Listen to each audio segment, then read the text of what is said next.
Guy's preparations are about to get very serious. The safety training will take place in Cornwall at Royal Navy Air Station Culdrose, known as HMS Seahawk. It's here that the military's elite pilots are trained in how to deal with emergencies at sea. This is survival, evasion, resistance and escape school, normally reserved for operators who work behind enemy lines.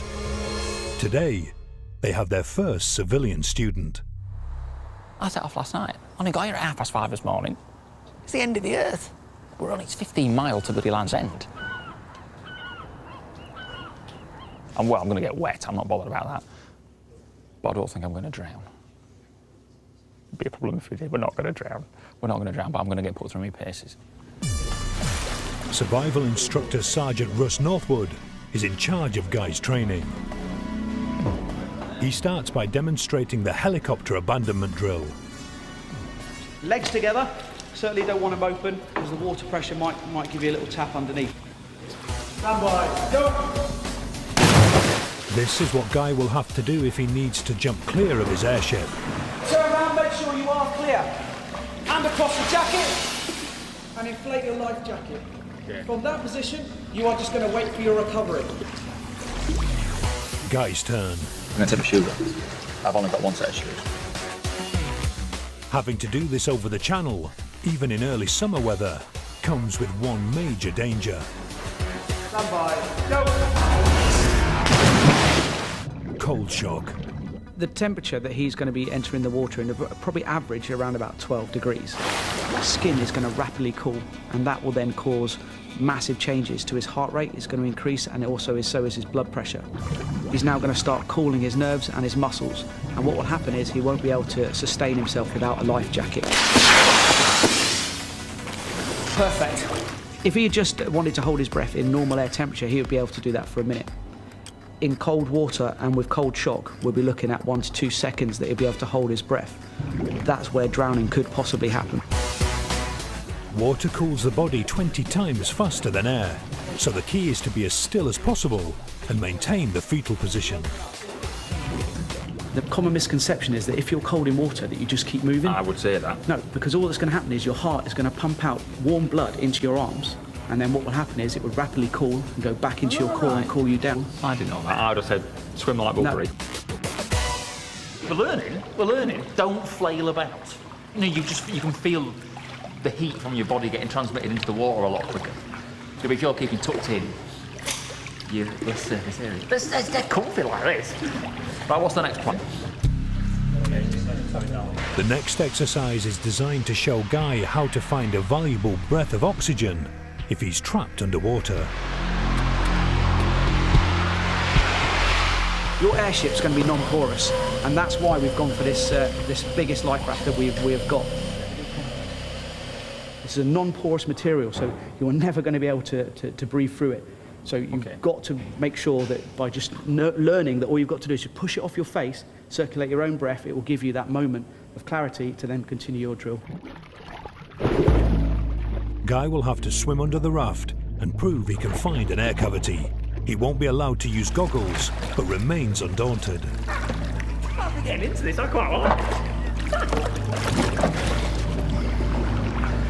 it. So when you're happy,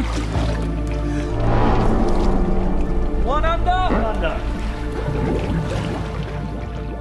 Your eyes and the rest of your head might be covered in or submerged in water, but your mouth, you can get into an air pocket, so you've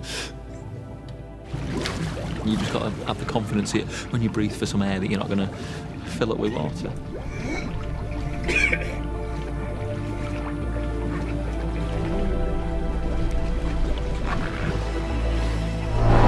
One out! Wow. You right? A bit different when you take your sight away, isn't it? Yeah. A little bit different. It's not on. So when you're ready, what we're going to do now is you're just going to go into the middle. You right? Yes, Mark. Got full of water. Yeah, go on, mate. The training intensifies. One under! Using the same drills that pilots rely on to escape from underneath a parachute, Feel for that paracord. Guy is able to simulate being smothered by his balloon's material. I think he's brave. Yeah, showed no fear at all. Doing that in the North Sea. Yeah. It's going to be a bit different. Stand by. Go! Next, the team put Guy's strength to the test, in case he has to free himself from any wreckage after a crash landing. Swing your leg up onto the boarding ramp. This is the life raft righting drill, where a 150-kilogram dinghy must be turned the right way round.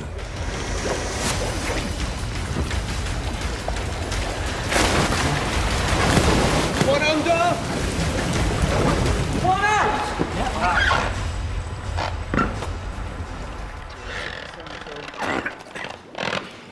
Happy? Normal standard practice would be, for writing that life raft, that 26-man life raft, would be 2 people. Right. So the fact that you've done it on your own shows that you've committed to the training. There's just the hardest drill left. What to do if the balloon is caught by the wind after a crash landing. I think the worst case scenario would be harness still attached and being dragged.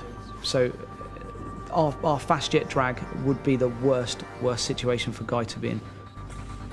Going in backwards. Going in backwards. Feet touch the water, now! This simulates Guy and his airship being dragged through the water by a strong wind. That's it. Once you're happy, reach for your QRF. Quarter turn left. Guy can't release himself from the harness to escape. And the water comes round your head and then tries to block your airways. Hands on top and pinched up. Yeah, I messed that up a bit. Okay, stop there. Yeah. Let's go again. Let's go again. Let's go. Sorry, that's why we do it. Guy tries again. Feet touch the water, now!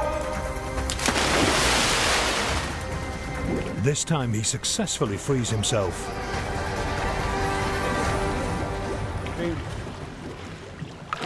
That's it, and then just into your position. Nice and relaxed.